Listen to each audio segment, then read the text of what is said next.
उससे कहते स्वामी जी हमें भी पूज्य स्वामी व्यास देव जी की तरह, आर्षदेव जी की तरह, पूज्य साध्वी देव भूति देववाणी जी की तरह हमको भी इतने स्मार्ट बना दो ना। मैंने कहा हाँ स्मार्ट बन जाओ, लेकिन योग वाले स्मार्ट बनो। ये भोग वाले भी स्मार्ट बनने की कोशिश करते हैं लीपा पोती करके, और थोड़े बहुत जिम सिम करके थोड़े दिनों तक तो चमकते हैं, और इसके बाद सत्यानाश हो जाता है जीवन का। कि योग केवल प्रदर्शन नहीं है, योग हमारा जीवन दर्शन है, आत्म दर्शन है, प्रभु दर्शन है, गुरु दर्शन है, सत्य दर्शन है। योग में भी कोई अविवेकपूर्ण आकर्षण नहीं होना चाहिए। योग से सब कुछ मिलेगा तुम्हें, लेकिन तुम बाह्य धरातल पर नहीं ठहरना, सरफेस पर नहीं जीना, अंतर्मुखी होना है। फिर क्या क्या मिलेगा तुमको, चलो थोड़ी सी बात करता हूं। कल मैं जब मिल रहा था तो हमने अपने आचार्य सुमित जी को ये जिम्मेदारी दे रखी थी। मैंने कहा कि जो भी असाध्य रोगी ठीक होते हैं उनका डॉक्यूमेंटेशन किया करो।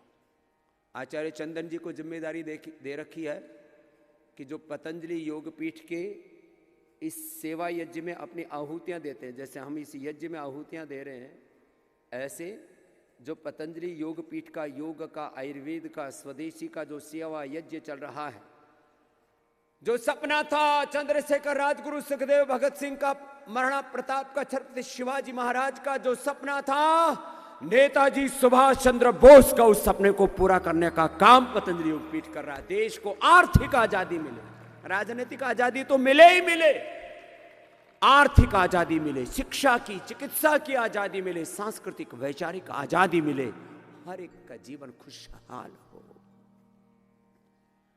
पतंजलि योगपीठ, पतंजलि वेलनेस, योगग्राम निरामयम और वर्ल्ड का सबसे बड़ा फूड पार्क। देखो, वर्ल्ड का सबसे बड़ा फूड पार्क, वर्ल्ड की सबसे बड़ी मैन्युफैक्चरिंग यूनिट किसी के पास है तो पतंजलि के पास है।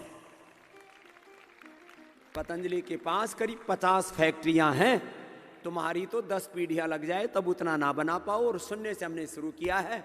यहां अडानी, अंबानी और टाटा बिरला की तरह हमको कुछ भी खैरात में नहीं मिला है, और वो भी अपने लिए कुछ नहीं, सब कुछ देश के लिए, धर्म के लिए, संस्कृति के लिए, सेवा के लिए। पतंजलि जितना सबल होगा उतने गुरुकुल बनेंगे, उतने आचार्य कुलम बनेंगे, उतना ही बड़ा पतंजलि विश्वविद्यालय बनेगा। सपना है 1 लाख से शुरू करके 5 लाख भारत के स्कूलों को भारतीय शिक्षा बोर्ड से जोड़ना और भारत में देवत्व का, ऋषित्व का प्रचार करना। ऐसी शिक्षा दीक्षा देना बच्चे का। एकेडमिक तो अच्छा हो ही, एकेडमिक अच्छा होने के साथ साथ बच्चों का चरित्र निर्माण हो, जिससे को राष्ट्र निर्माण में, युग निर्माण में, नए साम्राज्य खड़े करने में बड़ी भूमिका निभा सके। ये काम है। तो इसमें देखो, आप 3 योगदान मुझे आपके चाहिए। जैसे नेताजी सुभाष चंद्र बोस ने क्या कहा था, तुम मुझे खून दो मैं तुम्हें आजादी दूंगा। तो मैं कहता हूं तुम मुझे समय दो, मैं तुम्हें स्वास्थ्य दूंगा, सुख दूंगा, समृद्धि दूंगा, शांति दूंगा, मुक्ति दूंगा, जीवन मुक्ति भी दूंगा, मोक्ष भी दूंगा तुमको, व्याधियों की समाप्ति भी और समाधि की प्राप्ति तक आपको लेके जाऊंगा। समय तो दो थोड़ा, और सुबह सुबह का समय दो। मैंने कौन सा समय लिया है तुम्हारा? वर्किंग आवर नहीं लिए। कौन से आवर लिए हैं? Sleeping hours.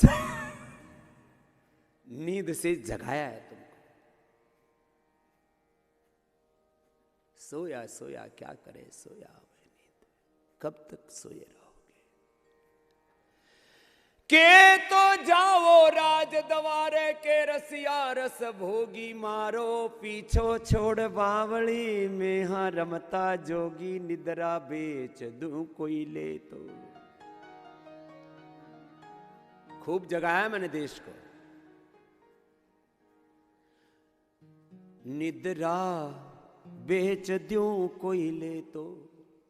रामो राम रटै तो तेरो रामो राम रटै तो तेरो माया जान कटै कुनिंदरा।